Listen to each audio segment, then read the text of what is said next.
ikindi umuco mujye muha agaciro, umuco ufite agaciro. Umuco mvuga ni iki? Hari n'abantu baba bazi umupira, cyangwa hari na organization ihari, cyangwa abayobora nabo barahari, ariko umuco bafite ndahoraga mbivuga, najyaga mbivuga ku mugaragaro, ugasanga abakinnyi b'umupira aho kugira ngo bakine rwose bashyireho umwete n'umutima ubishaka n'iki, bagatangira gutekereza utuntu bashyira mu izamu kugira ngo iyo wagiyeho ibintu byose uba wabikubye na zero. N'uriya munyezamu ushatse ntiwamushyiramo, kandi niba wizeye twa tuntu wadushyizemo ukamwihorera, urashyiramo wiki. Ibyo rero bigera no ku bantu, ni kamere y'abantu, ntabwo mfite ukuntu nabisobanura bihagije, impamvu umuntu yemera iki undi atemera iki, cyangwa rimwe na rimwe no kwemera ikintu ubundi ku buryo busanzwe umuntu akwiye kuba abona ko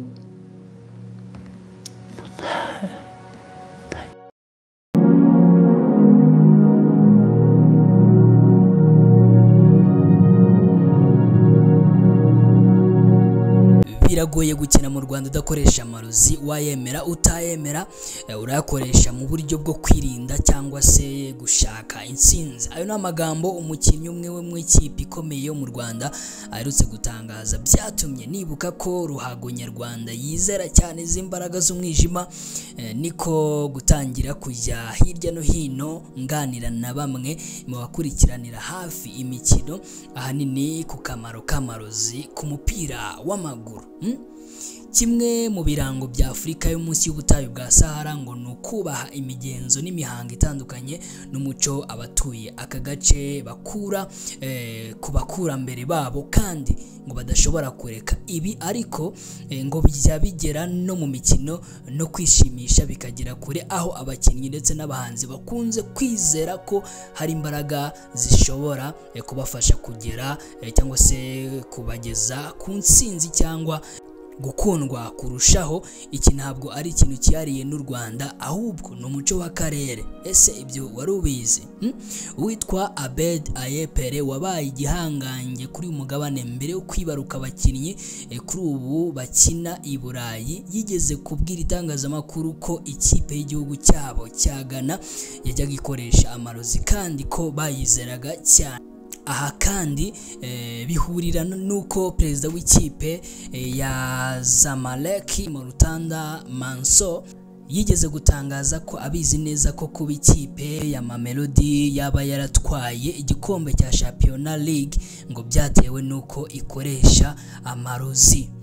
Mu Rwanda naho umuco w'amarozi warimitswe, gusa igitangaje nuko nibura bivugwa ko abandi babikoresha bagatwara igikombe nka Champions League, ariko mu Rwagasabo ho hakabura ikipe igerageza ngo nibura nubwo bayakoresha ngo babe batsinda cyangwa se batware iki gikombe cya Champions.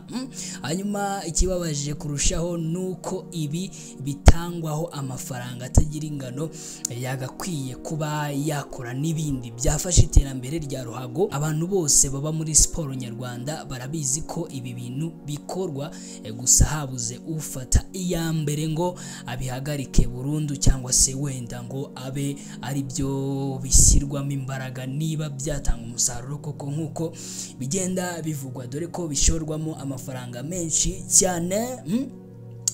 Hanyuma rero ubuyobozi bukuru bw'igihugu ariko aha bubibona ukundi. Mu kiganiro asanzwe agirana n'itangazamakuru, Perezida wa Repubulika y'u Rwanda Paul Kagame yavuze ko bitangaje kumva ko mu Rwanda hakiri amarozi mu mikino. Anavuga ko iyo haza kuba imiyoborere myiza u Rwanda rwaba ruri ku yindi ntera no runegukana imidari mu mikino igiye itandukanye. Hanyuma rero ati abakinnyi bacu bagakwiye gushyira umutima ku kazi n'abayobozi babayobora bakabaha umurongo mwiza, aho gukomeza kugendera ku bintu nk'ibyo mu myaka 30 aho tukizera amarozi ndetse na ruswa. aha yabitangaje mu kiganiro akunze kugirana n'abanyamakuru, aho iyi mvugo ya perezida yagaragazaga ko nawe arambiwe iyi myizerere idafite aho ishingiye. Ikibabaje nuko nta cyakozwe ngo icibwe cyangwa ihindurwe, cyane ko byari byaje binakurikiye ubundi butumwa bumeze gutyo uwari minisitiri w'umuco ndetse na siporo icyo gihe yari yahaye abarebwa n'imikino mu Rwanda. Nubwo mu buyobozi bukuru bw'igihugu ntako batagize ngo bakangurire amakipe kudakoresha amarozi, bigaragaza ko amakipe yo akomeje gukoresha amarozi cyangwa se bishoboka ngo arwanire abo bita abarimu bazi icyo gukora, aho kugira ngo ave muri iyi myizere. Mbere y'umukino wa Rayon Sport APR FC warangiye ikipe y'Inyanza inyagiye Mukeba ibitego 4-0, habaye mu Rwanda ku muryango ugana mu bwambariro hagati ya perezida w'abafana ba Rayon Sport ndetse n'abashinzwe gukata amatike, bamushinja gushaka kwinjiza abagabo bavugwaga ko ari abarozi rutura baturutse i Burundi, gusa n'ubundi birangira binjiye. Byari hatari. Hanyuma rero umukino uhuza aya makipe yombi byo birazwi ko ari wo ukoreshwamo amarozi ku rwego rwo hejuru kandi ku mpande zombi, bityo byari bibaye byo nta gishya. Aba baganga b'ikipe nk'uko babita ntabwo baje kuyifasha gutsinda Mukeba 4-0 gusa, ahubwo ngo bakomeje kuyifasha no mu mikino ikurikira, gusaza kuburirwa irengero, ari nabwo ikipe yanganyaga imikino 3 ikurikirana inatakaza igikombe cya shampiyona nk'uko ababyizera babivuga.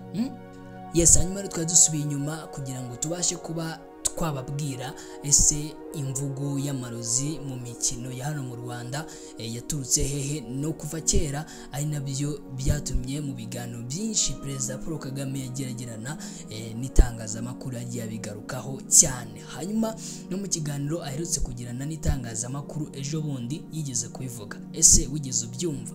Reka tubyumve ubundi turaza tugaruke. Musobanura mute impamvu iyo bigeze kuri sport biba ikibazo? Murakoze.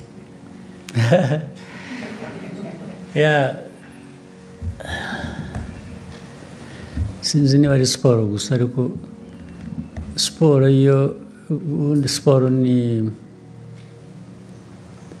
warebamo ibintu nka 2 cyangwa 3. Icya mbere, agaciro biha n'akahe. What do you want to give? What value? Agaciro uha siporo n'akahe. Icya kabiri,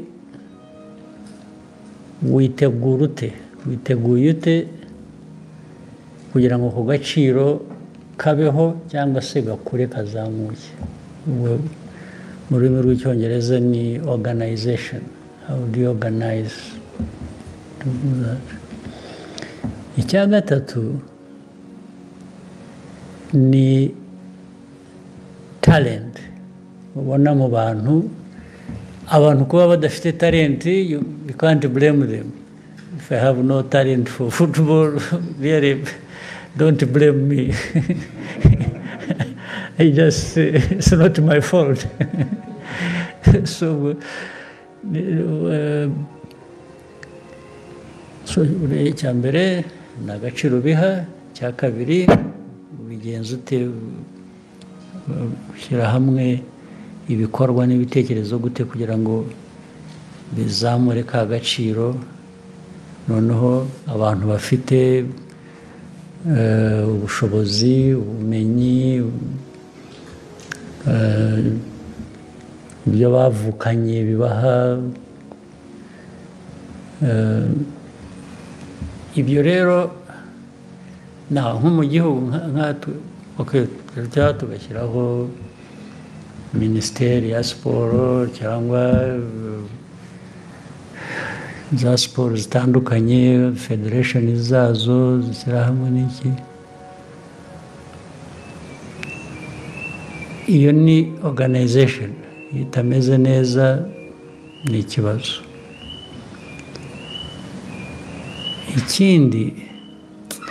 umuco mujye muha agaciro, umuco ufite agaciro. Umuco mvuga ni iki? Hari n'abantu baba bazi umupira, cyangwa hari na organization ihari, cyangwa abayobora nabo barahari, ariko umuco bafite nahoraga mbivuga, najyaga mbivuga ku mugaragaro, ugasanga abakinnyi b'umupira aho kugira ngo bakine rwose bashyireho umwete n'umutima ubishaka n'iki, bagatangira gutekereza utuntu bashyira mu izamu kugira ngo iyo wagiyeho ibintu byose uba wabikubye na zero. N'uriya munyezamu ushatse ntiwamushyiramo, kandi niba wizeye twa tuntu wadushyizemo ukamwihorera, urashyiramo wiki.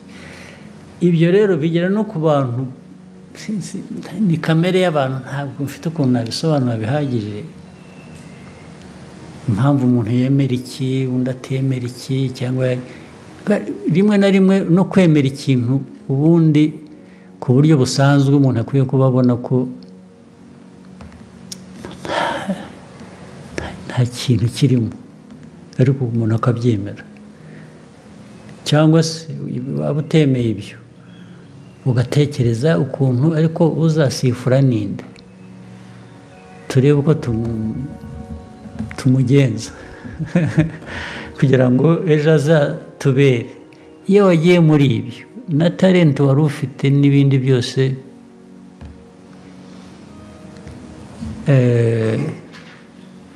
ariko ubundi umukino, siporo kugira ngo itere imbere ukora biriya bintu nakoze nakubwiye, ariko noneho ukanavuga uti okay, siporo habamo gutsinda habamo gutsindwa, kandi muri uko gutsinda no gutsindwa harimo gutera imbere.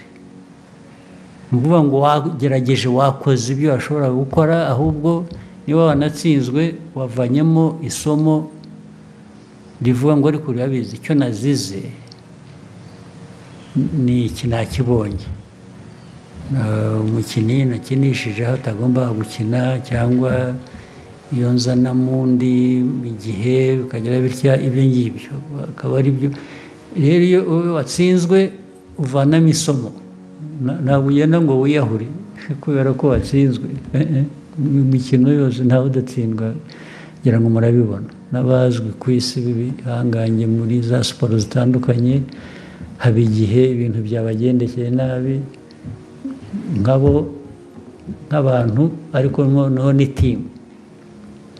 Ariko ni ibintu bihoraho rero, bihoraho. Noneho on average umuntu akavuga ati ariko urareba timu iratera imbere, cyangwa kanaka aratera imbere nawe, bituruka mu itimu cyangwa mu muntu utagiye mu bintu bigwe, ngo ujye mu bapfumu, ujye mu gushaka ko watugira abantu, cyangwa hari ibindi bibi bakora ntirwa mvuga, kugira ngo ajye mu kibuga yacitse intege, adashobora gukina, adashobora no guhagarara, wamuvangiye imiti. Iyo byagiyemo aho, so ndibwira rero ko aho tugeze, hari abantu benshi, abanyarwanda bafite muri bo talent, kumenya muri siporo zitandukanye, twashakisha rero ahantu hose, ariko byose bishingira kuba ubanza kwemera uwo uri we. Ntabwo ushakisha gusa ibyo ubona hanze utihereyeho ngo ubanze uvuge uti ariko nabigeraho nkanjye, kuko mfite uko nteye n'undi uko ateye bitandukanye, ariko nk'igihugu dufite abantu, timu yacu iteye itya, twayishakira iki, twagera gute. Ndibwira ko bishoboka, ariko ntabwo ari ibintu byizana gusa ngo bibe abantu batatekereje uko babigenza. Reka tubashimire ko mukurikiye ibiganiro byacu bya buri munsi. Nyita Nyawe CK, Nyawe Lamberto. Ushobora gukora subscribe kugira ngo kora subscribe kugira ngo tujye tubana 5 kuri 5 mu biganiro bigiye bitandukanye, kandi ushobora no kudukurikira ku zindi mbuga zigiye zitandukanye nka Facebook, Instagram, LinkedIn, Twitter cyangwa se X. Ikindi kandi ukagira uruhare mu biganiro tukugezaho unyuze ku rubuga wa@kigali-connect.com. Ciao ciao, hasta la vista, tuzahure ubutaha. Imana ibarinde.